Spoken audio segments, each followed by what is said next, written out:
Hey guys, it's Eric Roberts. On this guitar lesson, we're going to be talking about chords up an octave. Playing open chords in this octave and then mirroring them up a whole nother octave. It's going to be amazing. So let's get into it.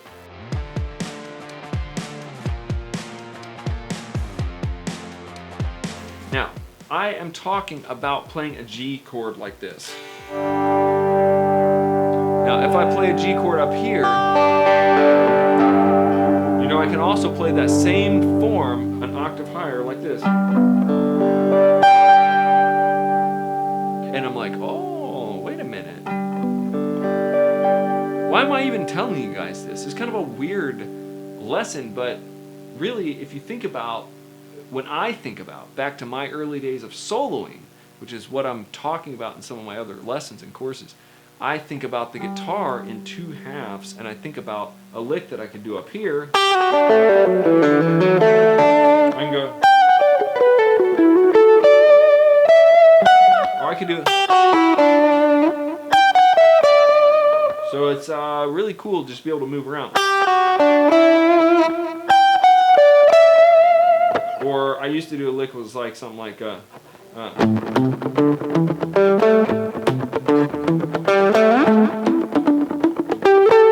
up high. So you can do it both places. So that is very cool. You can also do that with picking. So if you were going to pick, it's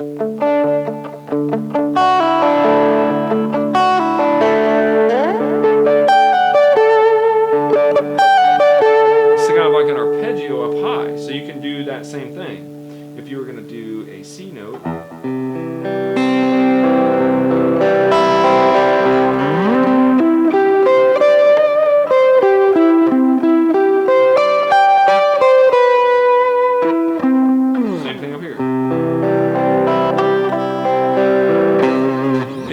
something that I want you to be able to think about. Anything that you can do up here, you can kind of mimic it up here an octave higher, and it can sound cool.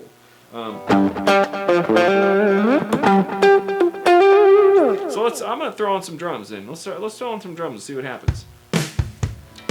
So here's me just going to throw on these drums. I'm going to show you some up and down. Then you can kind of mess with this up and down yourself. Okay.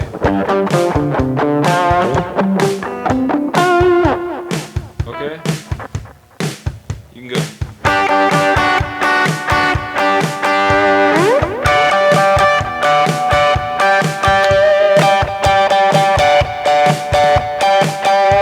You can do that. You can do so you can do that when the band's playing.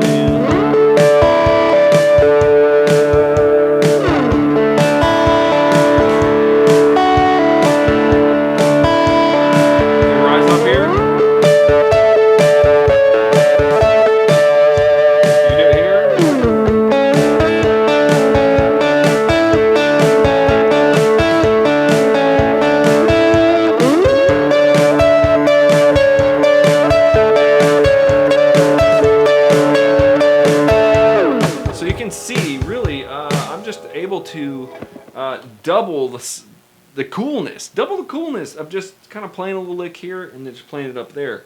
Also, if you can begin to see the fretboard like that, you're not going to feel so stuck on top, stuck up here. Like I'm up here playing, I can never get down here. I talk to a lot of people who say, I just want to learn how to play all over the neck. I just want to get away from, like, I know my G chord and I know this stuff. I just want to get up here. And I think this is the fastest, easiest way to get up there, is to just learn to see this as an extension or an exact replica, mirror copy of that. So when you have your drums going,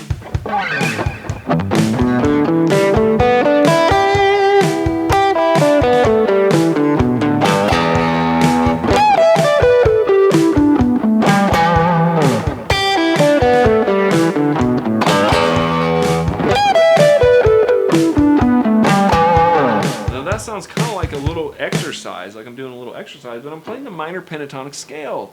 And I teach you minor pentatonic scale in my soloing session, my 72-hour confidence session. I'm just talking about the minor pentatonic scale. It goes up here, it goes down here. You can do these different things. You can move it up and down.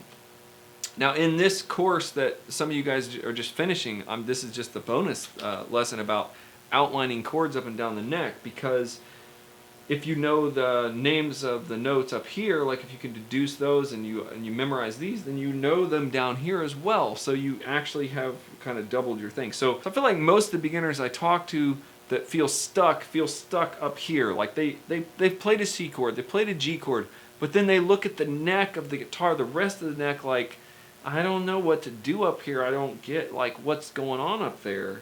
So I want you to mirror every chord. Let's go through every chord and mirror those chords, like C. You can mirror that same chord up here. And there's some open notes, so if it's open, just cheat. Let's let it fly open. Don't worry about that.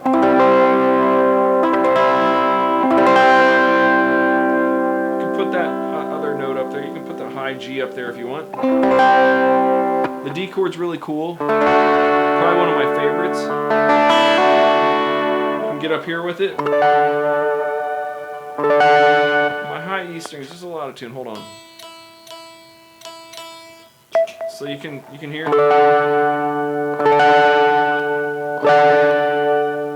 The D is cool. I already showed you some stuff with the D, but the D is really cool. You can go here.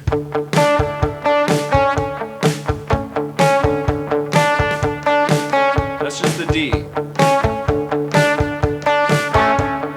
can go.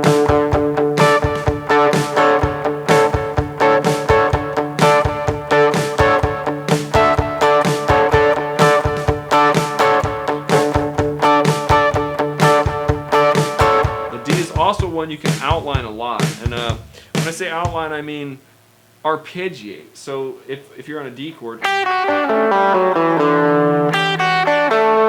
I'll keep it simple. That was a little bit too complicated, I think, for this lesson. I'm gonna keep it simple. That's a D chord. You go 3, 2, 3, 2. You go up here. Okay, you can even go 5, 3, 2, 3, 2.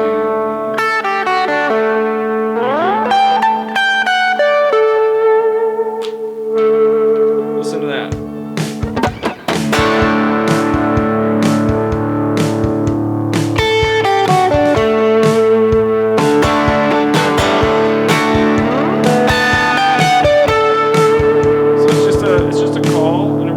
Sometimes it's just a call and response. I've found as a lead player, though, that's all you need. You don't need to do a bunch of blah, blah, blah, blah, all over the place all the time. And if you can do that, that's great. And sometimes you can do that. I know growing up as a lead player, I wasn't the fastest lead player. I wasn't like Mr. like Speedy Fingers, you know. But I knew a lot of melodic licks, and I could do some stuff that was fast. And so I put them together, and then I was a good lead player. So that's what you got to kind of be where you're at, and kind of be able to do stuff that sounds cool and melodic, like that D chord thing. And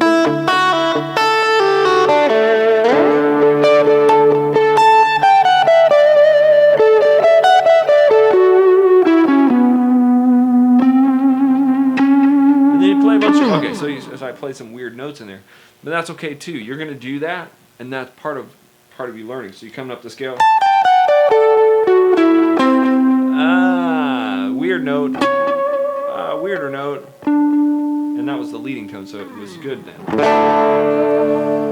Alright, so I want you to just take any chord that you can play up here and play it here. Play some little licks up here and try to mimic them straight up the neck. And that is the bonus, and that is the homework, so that you can feel like, yeah, I got this. I got the neck here, and I got the neck here, and I can feel myself getting out, I'm not gonna get stuck up here, and I'm gonna really start to move around down here. All right, see you on the next video.